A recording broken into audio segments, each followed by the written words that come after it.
Hello, ladies and gentlemen. Welcome to another episode of The Visitor. With me today is ex-professor? I don't know what we would call you these days. Emeritus professor. Emeritus professor, Dr. Douglas Hausknecht. We're going to be talking about his faith. Dr. Doug, thank you for sitting with me today. Certainly, happy to.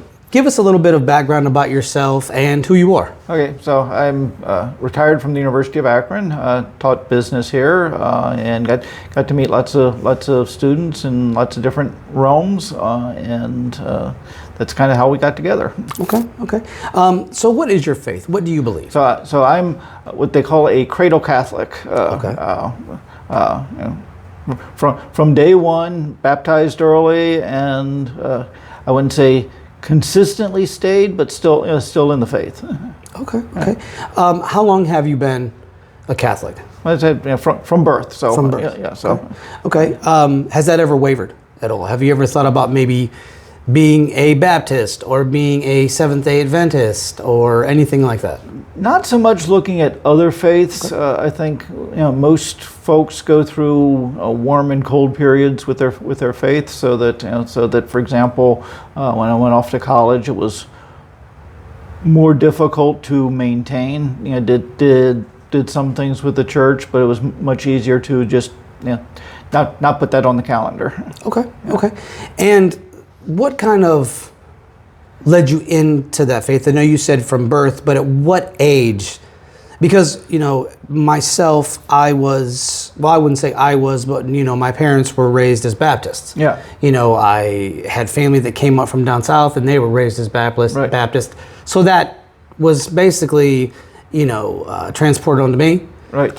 Years later, though, that changed. My ideologies changed. So what was it about, or what age, I would say, do you think that's when you were like, okay, this is the faith that I want, not what my parents or what my family wants, but it's what I want? Well, again, being a very young Catholic, we're talking about in the 1960s. I was born in '57, so we're talking the American Catholic Church of the 1960s. There's still a lot of, if you can afford it, send your kids to Catholic school. So I was in Catholic school up through the 7th grade. So that was part of my daily existence, just like school would be for any kids. And the school was on the same grounds as the church. We participated in church events, and as a kid, I was an acolyte and altar boy. Back in those days, it was altar boys because that's all there was. So it became sort of part of the personality to participate in that.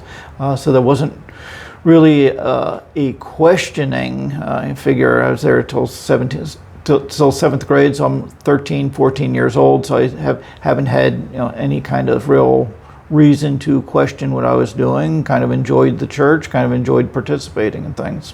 And I think a lot of time it's not so much the teachings that we bind to as children. It's the camaraderie. Yeah. And the church is a community. Yeah. It's a place where people can go and feel welcomed and feel that this is my brother, this is my sister, right, and we are into the same faith, so we share that, and we are part of that. So it's like one big family. Now, obviously you have friends that have different religious views. Yes. Have you ever gone to another church and been like, wow, this is, I don't want to say out of your comfort zone, but almost like a culture shock to you? Have you ever felt like, okay, this is, while I believe in this, I'm at this? And if so, tell me about that. Well, I've been to a number of different houses of worship, but I'm also very interested in my friends and other cultures. So, going back to, I mentioned in college, things weren't shaky. It was just a matter of I wasn't spending as much time with the Catholic Church. Part of it was I was in a Jewish fraternity. So I went to some of their services. I participated in things in the fraternity house. And again, it wasn't, we considered this a Judeo-Christian faith. So I told people, I'm just really very Reformed Jewish. But it was interesting to see how it was done there. traveling abroad, teaching international business, traveling abroad, I went to Catholic churches in other countries and saw some similarities, but also some differences. I've been to a variety of Protestant churches. I've been to an Islamic center for a special event. Been to some weddings and other places. So again, to me it has always been a matter of, this is interesting. I'm curious about what they believe the same or what they believe differently from what I do. But I was never turned off by it. I was never considering that I was going to jump ship. Right. I've even been to like some festivals and things where there were Wiccan booths and other very counter to religious groups, and person to person we get along fine. Oh, so what are you doing here, and how are we the same as people? How are we different? How are our beliefs the same or different? It doesn't particularly bother me that someone else believes differently than I do. And I think that's something we have to understand, and you and I are both in kind of in agreement with this, that we both can kind of, learn about other religious beliefs, but not be swayed into other religious beliefs, because that faith is so strong that we're not insecure enough to be like, oh, well, maybe this is the answer, right, and this isn't the answer. And we're sort of jumping back and forth between trying to figure that out. And I think that's the goal of what I'm trying to do as well, is show people that just because we believe different doesn't mean we're not human beings at the end of the day. You and myself, we are kind of, because I lean more into the universalist aspect of things, and you lean more into the, the Catholic sort of things, where there's a little bit more, I don't want to say pomp and circumstance, but it's a little more, I want to say regimented. Yeah. You go in, you take mass, there's fathers and there's cardinals and bishops, and it's a very structured thing, as to where with me it's just, I just talk to God, that's it. Yeah. I don't want to say intermediaries. And my good friend Katrina, we had a conversation about Mother Mary, because this is something that's always kind of like, why do they pray to Mother Mary? Why don't you just go to God himself? Because you have that ability to just go to him. Right. And she explained it to me like this. She's like, when you want better favor with dad, you talk to mom. Right. And she sort of drove that home, and it clicked. I was like, I get why Catholics, because it's like, okay, I gotta talk to mom. I gotta talk to mom, because I want mom to sort of cool dad's jets before I go in to talk with dad. Yeah.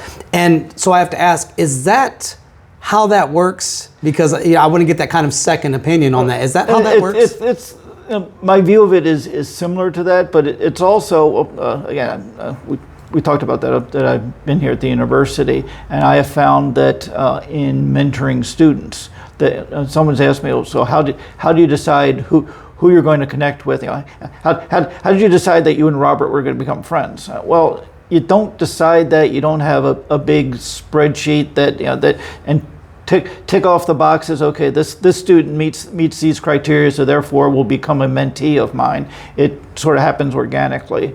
I think what people find with the saints, or even the people on their way to becoming a saint, is they feel a personal connection more so with that individual, as far as someone they can talk to, someone they can kind of rely on, and through their intercession go to the big guy, if you will. Okay. So like the young man who's going to be canonized in September now, or I think it is attracting a lot of attention from current younger Catholics and Christians around the world, because they see themselves in him, but through that a relationship with God. Okay. Because the concept of saints is interesting. Yeah. Because you have so many. Yeah. You have Saint Catherine and Saint Christopher, and they're all patron saints of, cats, or, luck, or, however you want to pull that. So I have to ask, how many saints are there? I don't even know. I've got a book that goes through a list, and I mean, you'd probably have to Google it, and there'll probably be some with asterisks. And we're not really sure about this one because we don't, you know, there aren't good records, or we're not sure whether these were really two separate people, or again, I'm sure the church has their official list, but I think there's probably some debate around that. But yeah, there are a lot.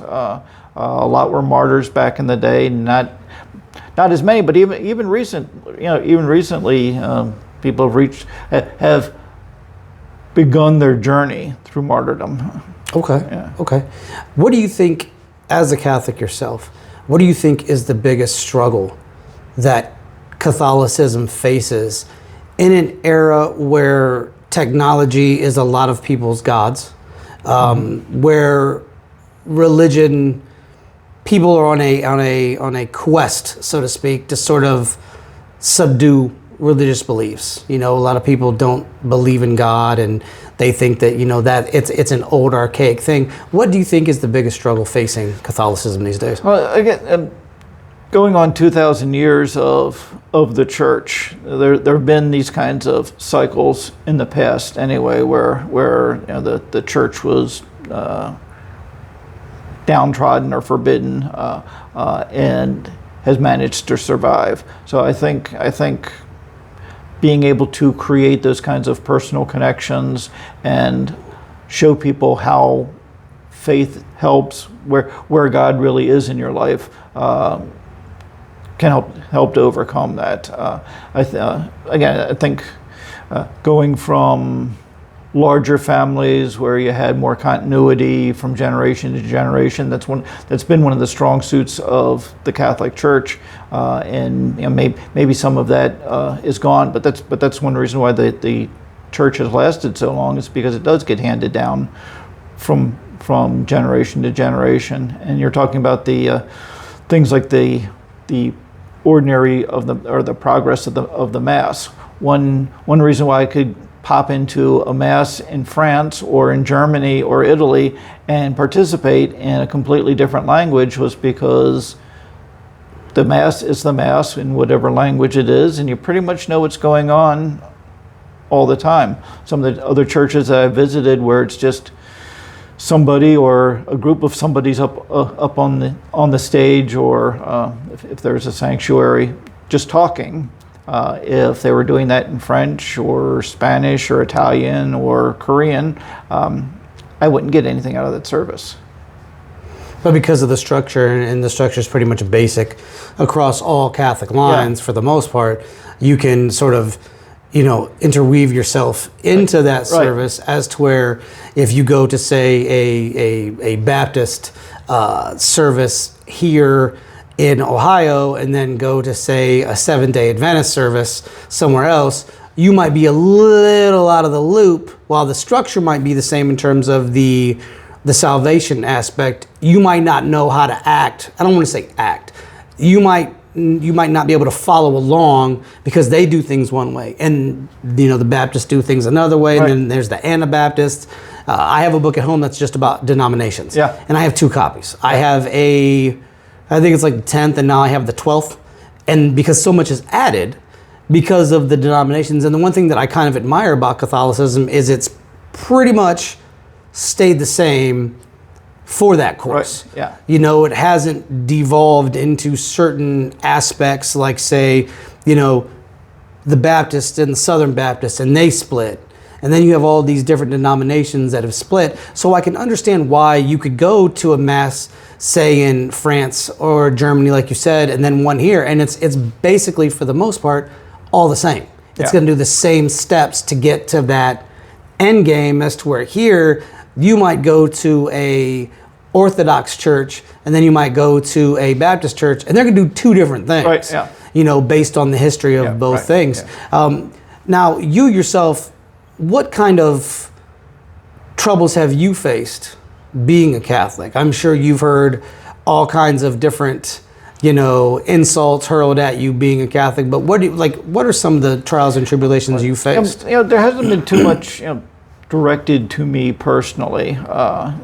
I certainly see, and we do want to avoid all the current politics, but certainly there's been a lot of concerns raised about traditional beliefs and how they may or may not conflict with certain societal trends, and trying to remain friends and understanding with folks who tend more towards the societal trends can sometimes be problematic, and some folks who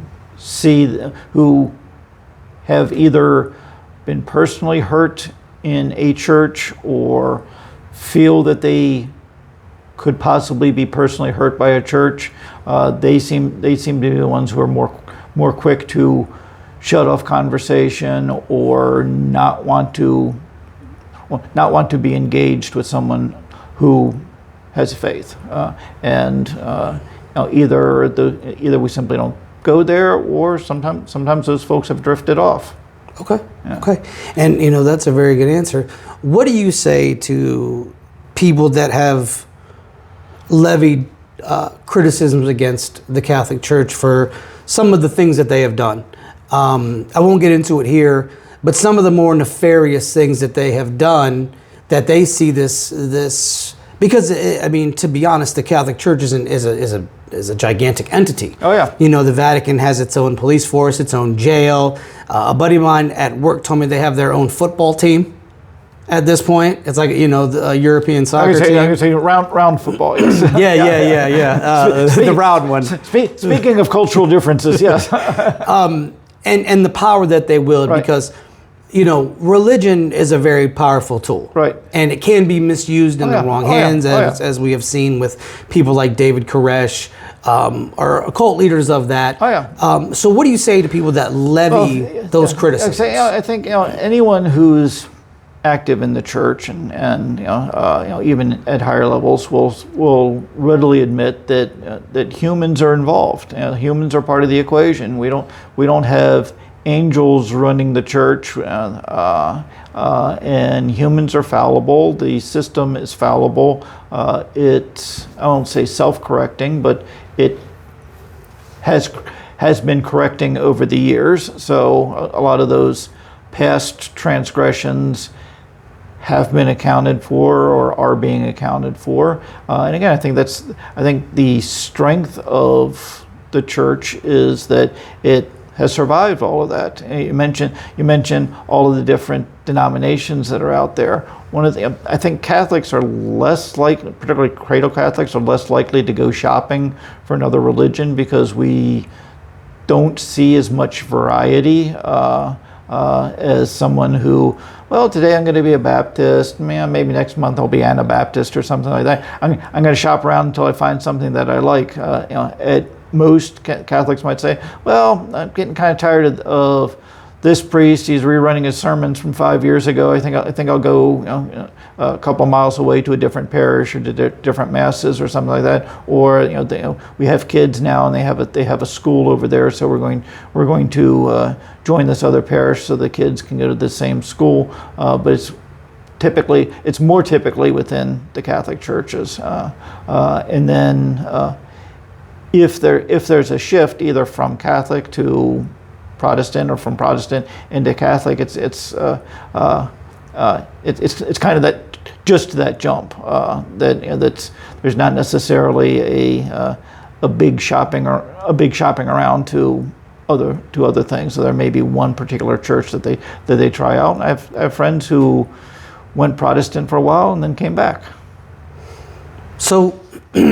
And what I appreciate about you is you've always been a Catholic person. Yeah. Like, I respect that. Yeah. While I'm not personally. Right. I respect the fact that you've held to your belief. Yeah.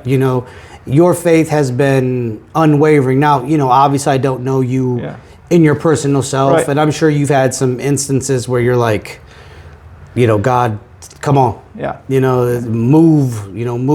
Right. And... I think that's important. I think it's important because there's a lot of people that do jump. Yeah. They jump from faith to faith to faith to faith to see what they're looking for. Right.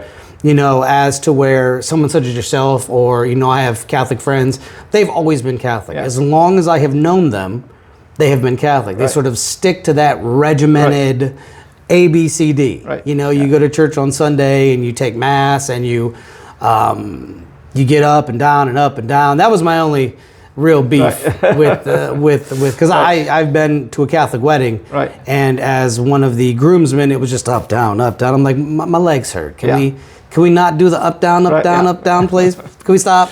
Yeah. But it's a very interesting dynamic. Right. Yeah. I've been to a Pentecostal church where they speak in tongues, and that's a very interesting dynamic. Mm-hmm. And I've been to a Catholic church where they have Mass, and it's an interesting dynamic that it's so regimented, and people it's like muscle memory for a lot of people. And that's true. And as I say, you start off as a kid and you just kind of know what's going to go on. But the important thing with the Catholic Church that sort of separates it from the other from many of the other Christian denominations is the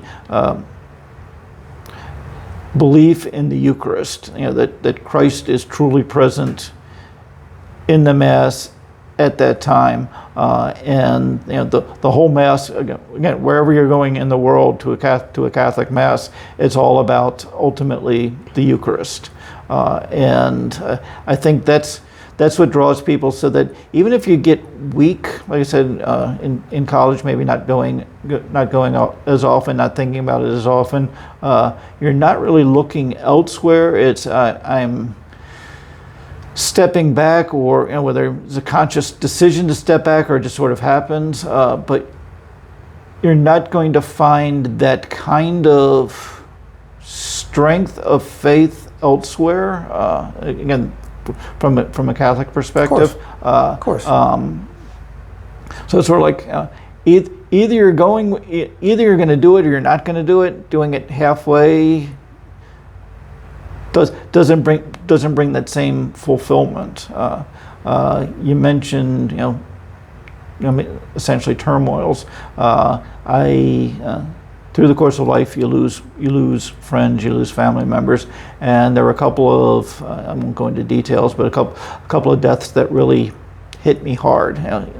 Sudden deaths, got real gut punches, and I won't say question the faith, but kind of question what does my faith say about that, and what do I believe about this? Is this over and done?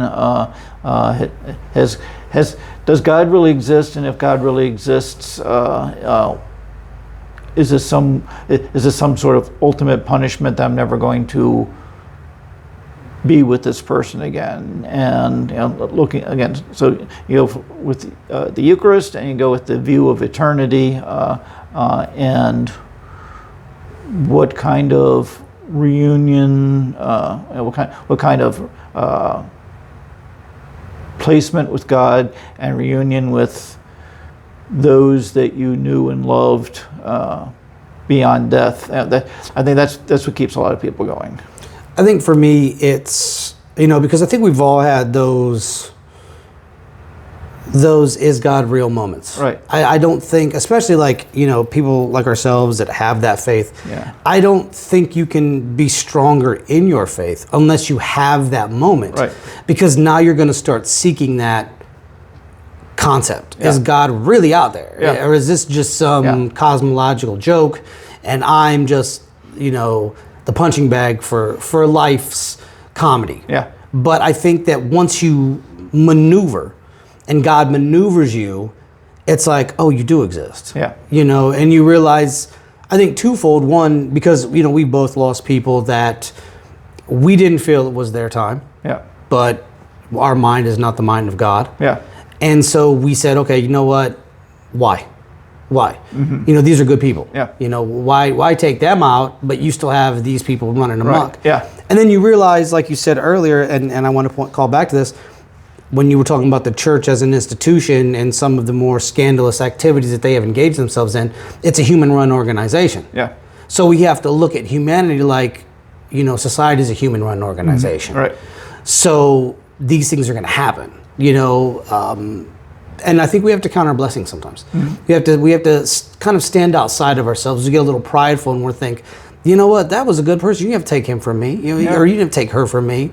But we have to realize that it's not about us. Yeah. And I think once you understand that, you're like, oh, it's not about me. Right. I got to give the control to God because he's in control. Yeah. He's got everything locked down.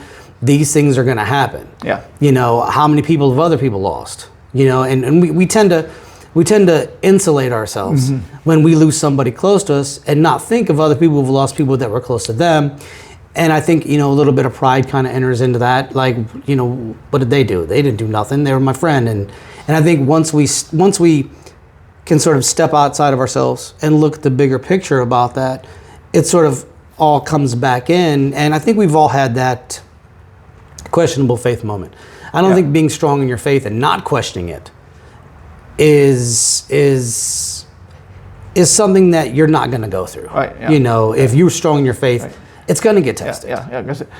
Faith is believing despite the doubt, not having no doubt. Yeah. Yes. And there have been many cases of people, a woman might not be able to have a child, but she believes so strongly in the faith that she has that she's pregnant. Yeah. Or, things like that, down on your luck, but you have enough faith and all of a sudden now things are starting to look better. Like myself, I was going through a bit of a time, and I'd say, what, God, I'm giving all this to you. Yeah. And now look, now we're sitting here, now we're having a conversation. I saw my name on a plaque on a wall, and I think that because of those situations, it sort of makes us, it refines us. Yeah. It sort of puts our focus back to where it needs to be. Yeah. And sometimes it's painful. Yeah. Sometimes God has to kind of, give you a little 1-2, right. To wake you back up and say, listen,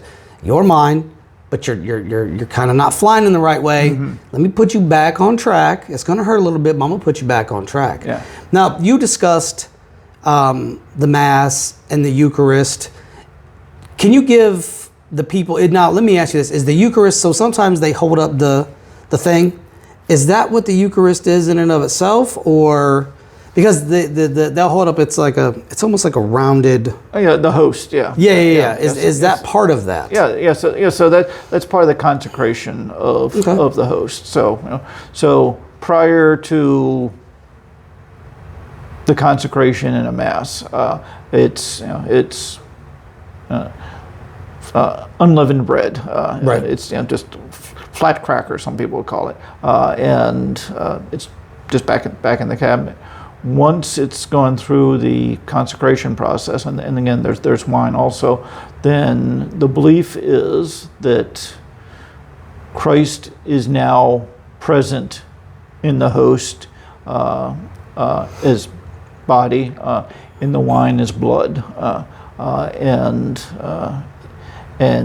that's different from my understanding of what many of the other denominations believe, is that it's a representation. Here's the Walt Disney version of a wolf. Well, no, that's he's there, and that's core to the true Catholic beliefs. There's data now that because people haven't stuck with the faith, haven't stuck with that message, hasn't been, I want to point to the church and say they haven't done their job, but it hasn't been sufficiently reinforced that there are a large percentage of practicing Catholics now that don't espouse that, and it's difficult to wrap your brain around, and you have to sit down and think about wrapping your brain around it. And if you've been Catholic since you were born and baptized a month later, then maybe you haven't been asked often enough to wrap your brain around what do you really believe. So the church is wrestling with that right now. So I have to ask, because like I said, my faith's different than yours. Right. Do you feel a sort of shift in energy from before the Eucharist or the consecration and after? Like, do you feel it in your soul that, okay, Christ is present in the room now? I think God is everywhere all the time, and Yeah. that's for me that's not up to debate. Right, yeah. He's here right now. Right, yeah. Because God is everything, Right, and yeah. everything is God. Right. So, do you feel sort of a shift in the feeling of your soul, or maybe a shift in the feeling of the energy of the room? If I allow myself to focus on it and think about that, yes. Sometimes you said sometimes it's easy to kind of lose track of what you're doing, what's going on around you. But again, I've been active enough in the church for the last 10 years or so that more so maybe than 15 years ago, I feel that. And what does that feel like? If you had to like explain it, is it a euphoric type of a feeling? I don't know that it's euphoria. I'd say there's a comfort. You walk into a room full of strangers. That's one feeling. You walk into a room and it doesn't have to be full of your friends, but there's a bunch of strangers, and you see that one friend that you know, maybe not even that well, but you say, oh, there's a familiar face. There's somebody I know. You feel different about that room. When you know that Christ is present, you feel different. And I'd say in that way. Okay. Now, there's a new pope. He's from the United States. Yeah. What are your thoughts on said new pope, and what are your thoughts on him being from the United States? I'm kind of waiting to. He's saying things that I and some of my Catholic buddies seem to like, as far as trying to keep things moving in a progressive but not revolutionary direction for the church. To me, it's kind of a small footnote that he's from the United States. He's from Chicago. He spent a lot of his ministry elsewhere. So again, I kind of attribute his rise in the church more to his ministry than his baseball loyalties. It's nice from the standpoint of being an American Catholic that it was not a disqualifying attribute for him to have been from the United States. That our brethren and sistren in the church, it feels more accepted that we're not those evil Americans who are part of the church. So I think that bodes well. But again, he's so new that it's kind of hard to say. But he does seem to be much more. I won't say more down to earth, but he does seem to be greatly down to earth and approachable. If he happened to be in town, he might come in and sit probably in that fancy interview room we were looking at earlier, and have this same conversation with you. Interesting. Now, one of the things I find fascinating about Catholicism is the Vatican. Mm-hmm. And one of the things I find fascinating about the Vatican is the Vatican archives. Yeah. Which I would love to see. I probably wouldn't be able to read half of what's in there. Yeah. What are some of your thoughts on some of the more paranormal aspects, UFO documentation, cryptid documentation, pre-flood documentation in those archives? Or you think it's just a bunch of papal bulls and just people writing down stuff? Like, what are your thoughts on that? To be honest, I haven't really delved too much into those things. Okay. So I know that there's a lot more to what the Vatican holds, whether it's that stuff or treasures or anything. And certainly we've looked at things like the Holy Grail and stuff like that. Mm-hmm. And drawing a blank on that group. But again, a lot of that is humans being humans, and what they see or don't see, think or don't think. What they've chosen to save and what they've chosen to reveal. Some of that's human. Some of it might be divinely inspired. Okay. Yeah. Now, I don't know if you ever heard of this, but there's something that the church has supposedly called a chronovisor. I don't know how much you know about this, but supposedly it was made so that they could look into the past. Whether this is true or not, obviously, I don't have proof of that. Right, if I did, I probably wouldn't be sitting here. They probably would have been like, get that guy out of here. Yeah. But the best way I can put it is, do you remember it was called a viewfinder? And it had a little orange piece, and you clicked it, and it would turn in a wheel. The Viewmasters, yeah. Well, you would look through it, and you'd be able to see the past. Yeah. It was, I'll have to send you some notes, but I like that it's more on the sort of, the further end of the spectrum of Catholicism, the concept of it. Because, your average everyday Catholic, like yourself, you didn't really know what it was. Right. But it's interesting that, I wanted to bring that to you just in case. Yeah. Now, the one thing I do want to ask that is different from Protestant is your Bible. Yeah. Your Bibles are different Yeah. than the Protestants because of the Apocrypha, the added books. What are your thoughts on those books, being in that Bible but yet not being in the Protestant Bible? Again, part of the structure of the church and through the long history of the church is, I'd say if you were doing personality tests on people in faith, you'd probably find more compliant people, or more people demonstrating compliance in the Catholic Church, because there is the hierarchy, and there is while there's faith in God, there's also trust in the higher ups, the trust in the structure of the church, that there are reasons why things exist and things happen the way that they do, that the decisions are vetted, versus, again, when we're talking about the so many different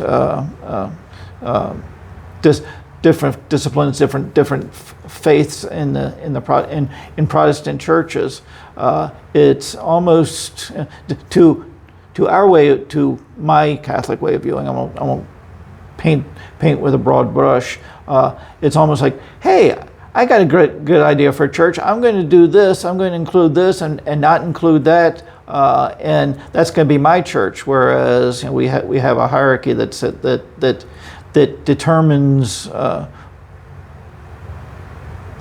reasoning behind selections, like in which books to include and still which books to exclude. There are other purported writings that have been suggested to be part of a Bible that the Catholic Church doesn't recognize. And I'm one that I collect religious texts like people collect baseball cards. And I have one that has almost every single book that was supposed to be included. And you have books like the Book of Jasher that discuss the Book of Joshua, in that God stopped the sun from moving so Joshua could advance the Israelites and sort of win that battle. Yeah. And it's talked about in another book. So I am one that believes, and once again, this is something else I think is very interesting about your faith, is that they kept a lot of those books that were taken out by the Council of Nicaea. Mm-hmm. And I think I ask people of the Catholic and the Protestant faith, what are your thoughts on that? Because I feel like it's important. I feel like there's two different types of people. There is your everyday religious person. That's your person that goes out into the world. They're religious, but they're not at home poring over text, they're reading what they're supposed to. Yeah. They're getting a good understanding of their faith, but they're not, I don't want to say deep dive, because I don't want to make those people look like they're ignorant. They're secure in their faith. They read what they're supposed to, but they're not staying up late hours trying to decipher and trying to go over it. Right. And then you have the people that are like that, that are consistently in it. Yeah. And I tend to find myself on that side of things, because I like knowing. Yeah. And I'm not saying that you don't know, right? It's just I like the words. I like the history, the historical concept of the Old Testament. To me, is fascinating. Yeah. Because I like to pick it apart. I like to say, okay, what haven't they talked about? Like, for instance, I was reading Genesis yesterday, and there is a part where God, it is after Adam and Eve had consumed the apple, and they're dealing with God in their nakedness, and God says, how do you know you're naked? Unless I told you not to eat from that tree. Right. And Adam says, I ate from it. And, and of course he blames it on the woman. Oh, yeah. Because he's like, oh, I didn't do it. It was her fault. Yeah. And then she blames it on the serpent because we're humans. Right, yeah. And so God says, I will increase the pain of your pregnancy. Increase. He doesn't say, I'm going to make it to where you can get pregnant. He says, I'm going to increase it. Yeah. Meaning that she could get pregnant during that time. And another thing I think, too, that people sometimes overlook is when Cain kills brother Abel in the field, and God put the mark on him and said, I'm going to send you out. He says, if you send me over there, those people will kill me. Well, if there was only 2 people, now there's 4. Yeah. Who are they? And it's sort of those mysteries for me personally that kind of keeps everything moving forward. Right. What kind of person are you, by chance? Are you more of a sit in a candlelit room and reading the Bible in Latin, or are you more of a, and I think I already know the answer, like more of a community church member? It's church member, but again, I've been doing more things in recent years for a variety of reasons. One is, unfortunately, we don't have unlimited time to do a I mentioned deep dive into everything in life. So I've been spending more time, and part of it is social. I'm with other people who are more learned than I, who have read more than I, and can help me to understand and to learn.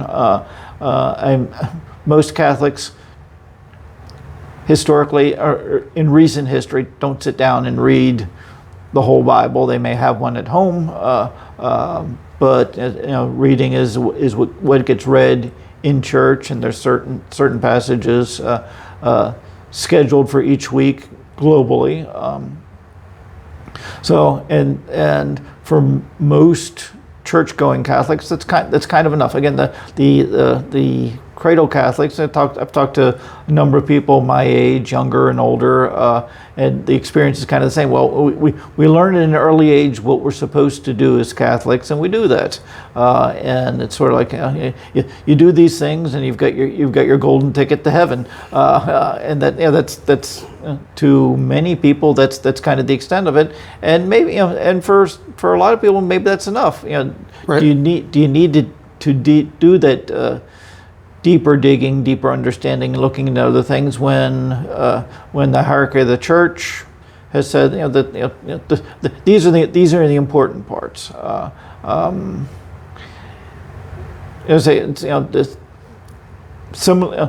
similar example might be nutrition. Some people will agonize every day over the exact content of every morsel of food that they take into their body, measuring things. Where did it come from? Was it organic? Is it not organic? Et cetera, et cetera. Whereas others just eat. And maybe at the end of the day, they've eaten the same thing, but somebody's got a much deeper understanding of what the content of that is than the person who just bought it and ate it. So I think with faith, you're going to get the same sort of thing. Some people really want to know, and so I know enough. I'm satisfied with what I know.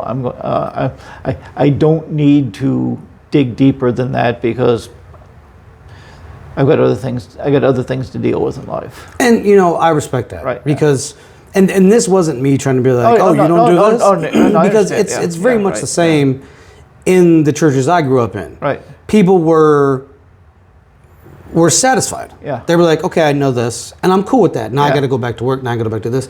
But for me, because I was always bored in church. Yeah. It was boring to me. The pews were uncomfortable. I can't get good sleep. I've already been woken up at 6 a.m. by my folks to have to go to church. So what I would do is I would read the Bible. I would sit there. I'm like, I'll just read because I like to read, so I'll just read anyways. And as I got older, it sort of manifested itself into wanting that deeper knowledge of God for me. Because I find it fascinating. And I like to talk about it with other people, and I like to meet other people. I have a very good friend who's a pastor, and he's not the sort of pastor that shuts down ideas when they come out of the mouth. He's not like, well, no, that's not right. That's not right. That's right. We actually sit and talk. And he'll be actually on doing this as well. And we talked about like the extra books and things like that. And it's a very good rapport. And I get along with people who are like yourself. Like I'm good. I'm happy where I'm at. And I think that's, and let me just say that, that's what I meant to say is like, where are you at in your faith comfortably? If you're comfortable where you're at, then by all means, I'm a person who's never comfortable in anything, and I want to know more and more and more. And I'm not saying you are ignorant on anything. I want to make sure we get that across. He's not ignorant. Understand that, This man is a professor, emeritus professor. There, I'll make sure I get it right this time. But I feel like, to me, it's wanting to know more. It's that hunger, that drive. I want to know what makes the world, and why the world is the way it is, and how we can do better. And then I like those little hidden morsels that you get from continuous study or continuous learning. And I find it's easier for me to tell other people, like, hey, I read this and this. What do you think? What are your thoughts? What do you believe? And that's why I like sitting down with people of different faiths and religions, because a lot of time it all connects. It's all cohesive. And we need more of that in society. We need that cohesiveness. And that's why I've started doing this, is because I want to get people of different denominations, of different faiths as a whole. Whether it be Hindu or Buddhism or Islam or Zoroastrianism or any of those faiths, I want to know more. And while part of me loves reading those texts, you don't get a true understanding of the faith until you meet someone who believes it. I can sit and read the Avesta all day and learn about Ahura Mazda and Zoroaster and all that. But if I'm not talking to somebody who's a Zoroastrian, I'm only seeing the knowledgeable aspect of that. I'm not seeing the faith part of that. And for me, that's what I love. I love seeing the faith part of like what you do. You talk that you're strong in your faith, and you back that up. You're at the church, you're doing these functions, you're doing these meetings, and I know you talked about having Bible study on certain days with other folks, and I like that. I think that is important.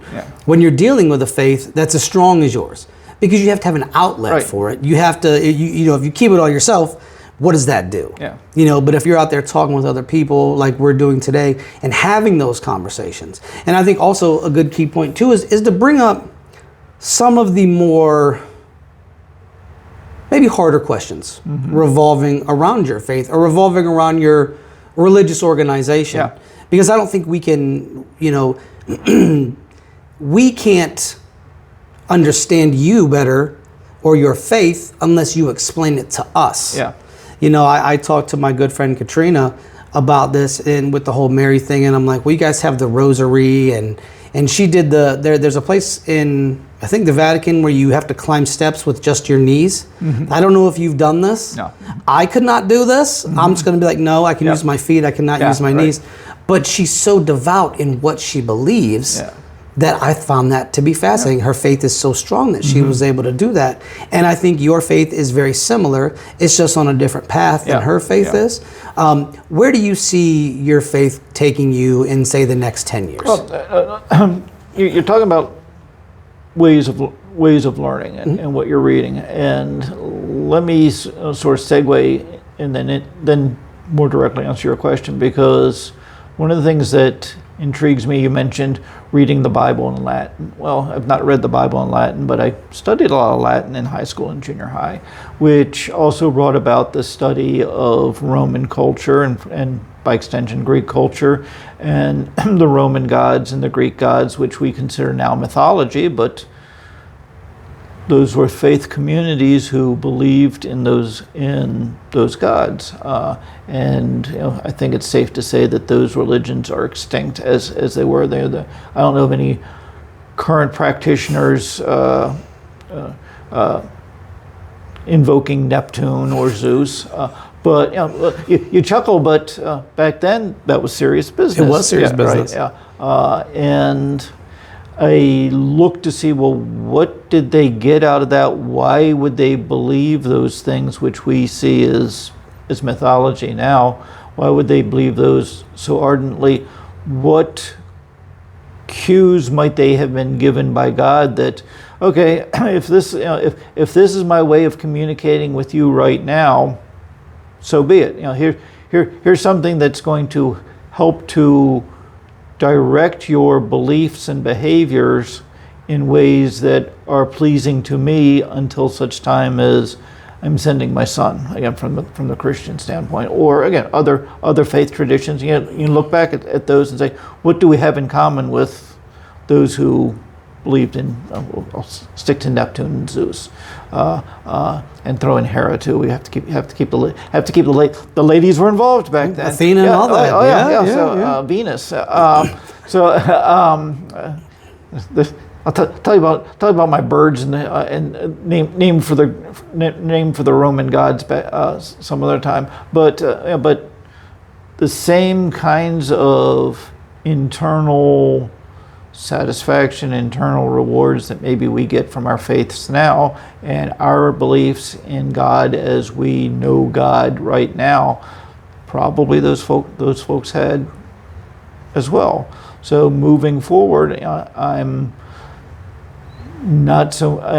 reading some other things that aren't necessarily biblical, but again, thinking in terms of what is eternity, what is eternity going to be like, how at some point in the future, will we reconnect, and we're not going to look like human bodies, we're not going to interact with, I know that person, but my assumption is that there's that there will be some sort of pleasing awareness, to use a humanoid term, of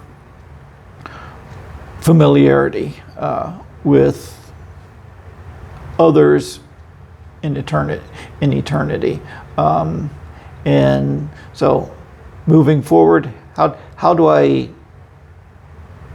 internalize those kinds of thoughts? Some of it's going to be from reading, whether it's biblical or writings about Bibles, talking to other people, and again, continuing to investigate what do others think of this. I mentioned to you off camera previously that two friends who died relatively close to each other, one devout Christian, another one devout Muslim, and to me, I think that at some soon point to us, fraction of a second to them, in some way met up, happy to experience the presence of the other, and completely convinced that their concept of eternity was spot on, even though one was a Muslim view and one was a Christian view, and they're both happily together and enjoying that peace. And again, that's kind of where I want to be going in the future, is kind of reconciling those thoughts. I think for me personally, because as a Universalist and not a Unitarian Universalist, all things get right with God at the end of the day. Yeah. And our mind is not the mind of God. Yeah. So how God talks to a person, Mm-hmm. We talk about jokingly Neptune and Venus and Zeus and the Greek and the Roman gods. We don't know how God moved during certain times of history. Right.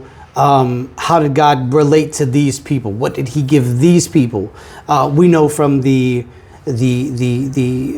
Judaism aspect, we know from the Islamic aspect, we know from the Christian aspect, but we don't know where He was active in the world. Yeah.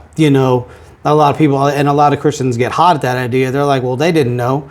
You don't know that they didn't know. Yeah. Like, you weren't there. Yeah. You're just making assumptions off what somebody, in the pulpit said. And I want to say, a lot of times, people say, well, yeah, I if you don't believe me, my pastor said, read it.